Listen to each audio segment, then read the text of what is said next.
मानवसेवा वृद्धाश्रमात मानवसेवा जिवंत असल्याचे ताजे उदाहरण. पाथर्डी फाटा येथील गेल्या 14 वर्षांपासून मानवसेवा नावाचे वृद्धाश्रम आयुष्यमान टी.एल. नवसागर व आयुष्यमती ललिता नवसागर चालवत आहे. या मानवसेवा वृद्धाश्रमात जवळपास 400 वयोवृद्ध गतिमंद मतिमंद सेवा घेत आहेत. नवसागर पती पत्नी एखाद्या लहान लेकराप्रमाणे त्यांची सेवा करताना दिसत आहेत.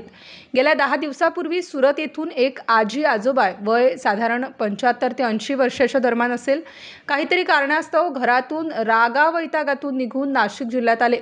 येथून ते थेट नगर जिल्ह्यात एका वृद्धाश्रमात गेले, परंतु तेथे जागा उपलब्ध नसल्या कारणाने त्यांना मानवसेवा वृद्धाश्रमाचा कोणीतरी पत्ता दिला. त्या पत्त्यावर ते येथे आले. बघितले तर त्यांची हालत एकदम गंभीर स्वरूपाची दिसली. पोटात अन्न नसल्यामुळे चालणेही कठीण झाले होते. अशा परिस्थितीत नवसागर यांच्या रूपाने मायेचा मानवसेवेचा आधार मिळाला. त्यांच्याजवळ 21,900 रुपये रोख, 2 अंगठी, मंगळसूत्र असा ऐवज होता. 10 दिवस येथे राहिल्यानंतर त्यांचा चिरंजीव चौकशी करत मानवसेवा येथे पोहोचला व आईवडिलांना बघताच मोठ्याने रडू लागला. यावेळी मानवसेवा काही काळ भावूक झाल्याचे दिसले. यावेळी त्यांनी आपल्या आईवडिलांना घेऊन जाण्याची इच्छा प्रदर्शित केली.